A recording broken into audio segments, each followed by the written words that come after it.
अस्सलाम वालेकुम तमाम सुनने वालों को सिलसिला हदीस में खुश आमदीद। आज हम बात करेंगे सही बुखारी की हदीस नंबर 54 के बारे में।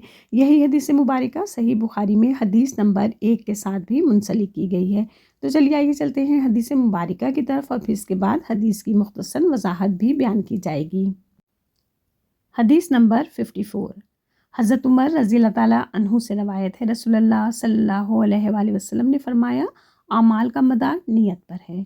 हर इंसान को वही मिलेगा जो उसने नियत की। अगर कोई अपना वतन अल्लाह और उसके रसूल के लिए छोड़ता है तो उसकी हिजरत अल्लाह और उसके रसूल के लिए होगी। अगर किसी की हिजरत दुनिया हासिल करने के लिए या किसी औरत से शादी रचाने के लिए हो तो उसकी हिजरत उस काम के लिए है जिसके लिए उसने हिजरत की है। अब इस हदीस मुबारका में जो सबसे अहम चीज़ बयान की गई है वो है इंसानी नीयत। अब इंसान जो भी अमल करता है, जो भी काम करता है, तो हकीकतन वो सबसे पहले उसके बारे में सोचता है कि मुझे ये करना है। नीयत अच्छी भी हो सकती है और नीयत बुरी भी हो सकती है।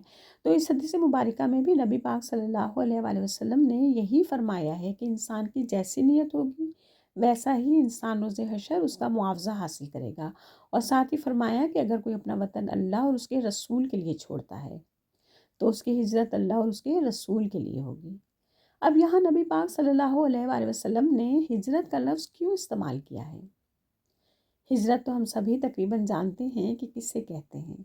हिजरत के मायने किसी इलाके या मुल्क वगैरह को छोड़कर दूसरी जगह चले जाना है। तो जब कुफ़ार के जुल्म सितम की इंतहा हो गई तो अल्लाह पाक ने आप सल्लल्लाहु अलैहि वसल्लम को हुक्म दिया मक्का से मदीना की जानिब हिजरत का, क्योंकि मक्का दरहकीकत उस वक्त मुसलमानों के लिए एक दारुल कुफर था जहाँ मुसलमानों के लिए अपने मज़हब के मुताबिक ज़िंदगी गुजारना इंतहाई मुश्किल हो गया था। और फिर जब वो हिजरत करके मदीना आ गए तो मदीना उनके लिए दारुस्सलाम साबित हुआ, जहाँ उन्होंने अमन और आज़ादी के साथ अपने दीनी फ़राइज़ अदा करना शुरू कर दिए। अब जब अल्लाह सुब्हानह तआला की तरफ से मदीने की जानिब हिजरत का हुक्म आया था तो मक्के के मुसलमान अपना बहुत कुछ छोड़ के सिर्फ अल्लाह की रज़ा की खातिर मदीने की तरफ रवाना हो गए थे। देखा जाए तो हिजरत एक बहुत बड़े और मुश्किल अमल का नाम है और अचानक आपको कहा जाए कि अब आपने किसी दूसरे मुल्क या इलाके की तरफ जाना है तो आप खुद सोचिए कितना मुश्किल हो जाता है एकदम सब कुछ छोड़ छाड़ के बगैर किसी प्लानिंग के निकल जाना, जहाँ आपका आबाई घर हो, ज़मीनें हों, चलते हुए कारोबार हों। तो बिल्कुल ऐसा ही हुआ जब नबी पाक सल्लल्लाहु अलैहि वसल्लम को अल्लाह पाक की तरफ से हिजरत का हुक्म आया और आप सल्लल्लाहु अलैहि वसल्लम ने सहाबा इकराम को हुक्म दिया तो आप सल्लल्लाहु अलैहि वसल्लम तक ये इत्तिला पहुंची कि फ़लाँ शख्स जो है उसका इरादा है कि जो मदीना पहुंचेगा तो वहां जाकर शादी करेगा। अब आप सोचें कि उस शख्स ने अपने लिए क्या प्लान बना लिया कि मैं वहां जाकर शादी करूंगा, यानी हुक्म अल्लाह का और अपने लिए मंसूबा बंदी भी कर ली। तो उसकी हिजरत अपने मंसूबे के तहत हुई क्योंकि उसके अंदर उसका अपना ज़ाती मुफाद पोशीदा था।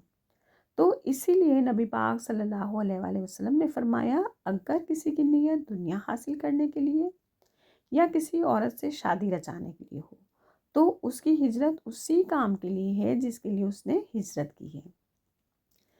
यानी अब किसी शख्स के दिल में हो कि मैं वहाँ जाकर कोई कारोबार शुरू करूँगा, शादी करूँगा या कोई भी दुनियावी फ़ायदे का सोचते हुए हिजरत करना, तो उसका फ़ायदा तो वो दुनिया में उठा लेगा लेकिन वो आखिरत के बहुत बड़े फ़ायदे से महरूम हो जाएगा जो अल्लाह पाक ने अपने पास उसके लिए अजर अज़ीम की सूरत में आखिरत के दिन तक के लिए महफूज करके रखा है। अब देखा जाए तो ये हदीस मुबारका हम सब मुसलमानों के लिए बेहतरीन ज़रिया हिदायत है और हमें इस चीज़ के बारे में सोचना भी पड़ेगा और अमल भी करना पड़ेगा कि हम में जो भी नेक अमल दुनिया में किसी के साथ कर रहे हैं कहीं उसके पीछे हमारा अपना ज़ाती मुफाद तो पोशीदा नहीं। फ़र्ज़ करें जैसे हमारे किसी जानने वाले को रुपए पैसों की या किसी भी चीज़ की अशद ज़रूरत है और हम सोचते हैं कि चलो इसकी मदद कर देते हैं तो वक्त आने पर हम इससे फ़लाँ काम निकलवा लेंगे, तो ये नेकी तो नहीं हुई ना। इस नेकी के पीछे हमारा अपना ज़ाती फ़ायदा छुपा हुआ था। बिल्कुल इसी तरह अक्सर लोग अपने ही करीबी लोगों के अंदर ज़कात या सदका वगैरह देते हैं और वक्तन फ़वक्तन उनसे अपने घरेलू काम भी निकलवाते रहते हैं।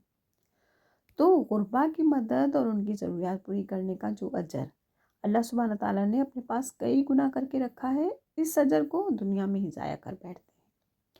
بس اللہ سبحانہ تعالیٰ سے یہی دعا ہے کہ اللہ پاک ہم سب کو دین سمجھنے کی اور دین پر عمل کرنے کی توفیق عطا فرمائے.